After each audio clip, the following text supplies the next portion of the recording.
ये जो हर्निया का रोग है ये एक पेट का रोग है। हर्निया अगर एक बार बिगड़ जाए तो सर्जरी के अलावा कोई भी रास्ता नहीं रहता है। हर्निया के बिगड़ने पर इमरजेंसी आपको तुरंत ही इलाज की जरूरत पड़ती है और ऑपरेशन ही इसका एकमात्र समाधान होता है। लेकिन हर्निया के अगर शुरुआती लक्षण आपको दिखाई देते हैं, आपके पेट में अचानक से कोई उभार बाहर निकल गया है, तो आप कुछ ऐसे तरीके हैं आयुर्वेदिक जिनको अपनाकर आप या अपनी दिनचर्या में कुछ बदलाव करके हर्निया के लक्षणों को कम कर सकते हैं। अगर किसी बीमारी के लक्षण कम हो जाएंगे तो धीरे धीरे वो बीमारी भी हमारे शरीर से चली जाएगी। बीमारी का भी असर हमारे शरीर के ऊपर दिखाई नहीं देगा, यानी कि हर्निया जल्दी से जल्दी ठीक हो जाएगा। ये जो हर्निया का रोग है ये होता कैसे है, सबसे पहले तो ये जान लेते हैं। जब भी हमारे पेट की जो बाहरी दीवार होती है वो बहुत मोटी होती है और कई बार चर्बी की वजह से या मोटापे की वजह से पेट की जो बाहरी सतह है उसका साइज बहुत बढ़ जाता है। अचानक से अगर कहीं उसमें अंदर की तरफ कोई छेद हो जाता है या कोई जगह खाली हो जाती है तो उस जगह में हमारी जो छोटी आंत है वो उसके अंदर फंस जाते हैं, क्योंकि हमारी जो पेट में आंतें होती हैं वो बहुत ही नाजुक और नरम होती है, वो कहीं भी एडजस्ट होने के लिए तैयार रहती है।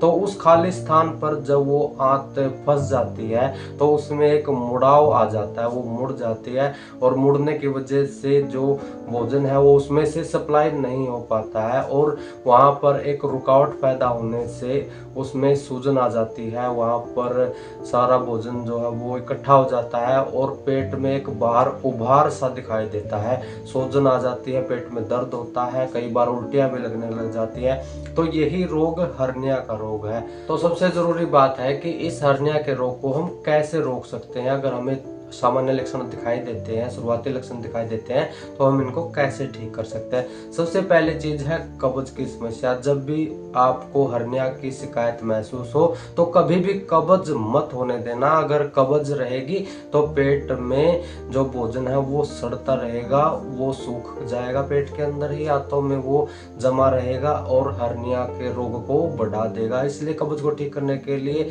आप त्रिफला का सेवन कीजिए, आप कैस्टर ऑयल का इस्तेमाल कर सकते हैं ताकि आपका पेट खाली हो जाए। दूसरी चीज है व्यायाम। व्यायाम में आपको कोई भी ऐसी एक्सरसाइज नहीं करनी है जिससे हमारे पेट की नसों के ऊपर ज्यादा जोर पड़े, बल्कि आप कुछ सामान्य से योगासन है, उनमें सबसे पहला भुजंगासन वो आप कर सकते हैं। दूसरा है पवन मुक्त आसन, उसको करने से हर्निया में आराम मिलता है। और तीसरा है मकर आसन। इन 3 आसनों को करके आप हर्निया के रोग को कम कर सकते हैं, उसको धीरे धीरे ठीक कर सकते हैं। और एक चीज है डीप ब्रीथिंग। आप लंबे सांस लीजिए, लंबे सांस लेने से हर्निया का जो रोग है वो जल्दी ठीक हो जाता है, क्योंकि डीप ब्रीथिंग सिर्फ हर्निया ही नहीं बल्कि हमारे पूरे शरीर के लिए जरूरी होती है और शरीर की बहुत सारी बीमारियों को ये ठीक कर देती है। और एक सावधानी आपको ऐसी रखनी है, वो है वजन न उठाना। कभी भी आप भारी वजन मत उठाइए। अगर हर्निया की आपको शिकायत है, कभी भी आप ऐसे एक्सरसाइज मत कीजिए जिससे आपकी पेट की नसों के ऊपर जोर पड़े, या कोई भी जिम में भारी कसरत आपको नहीं करनी है,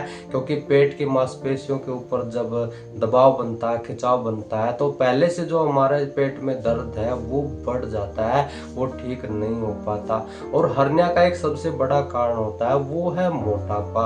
अगर आपके शरीर में मोटापा ज्यादा हो रहा है या हर्निया होने के बाद आपका वजन बढ़ रहा है तो आपको चाहिए कि इस वजन को आप नियंत्रित कीजिए। आप इसके लिए डाइट प्लान चेंज कर सकते हैं, आप सामान्य कसरत कर सकते हैं, आप उपवास रख सकते हैं, कई तरह के तरीकों से आप अपने वजन को कम कर सकते हैं। जो ये मोटापा होता है ये हर्निया का सबसे बड़ा कारण बनता है। और हर्निया एक बहुत ही खतरनाक बीमारी है और जिसको हो जाती है उसके शरीर में जो दर्द होता है वो भी अजीब तरह का होता है, यानी कि वो असहनीय हो जाता है। जब हर्निया बिगड़ जाता है तो मरीज की हालत बहुत खराब हो जाती है, उसको तुरंत मेडिकल इमरजेंसी की सुविधाएं दिलाना जरूरी हो जाता है। तो इसलिए आप इन तरीकों को अपना कर और अपने भोजन में आप कुछ ऐसे बदलाव कीजिए जिसमें आपको फाइबर युक्त भोजन सबसे ज्यादा सेवन करना है, पानी का सेवन आपको सबसे ज्यादा करना है, ताकि आप हर्निया जैसे रोग से बच सकें। ऐसी स्वास्थ्य से संबंधित जानकारी प्राप्त करते रहने के लिए चैनल को सब्सक्राइब और वीडियो को लाइक जरूर कर लें। धन्यवाद।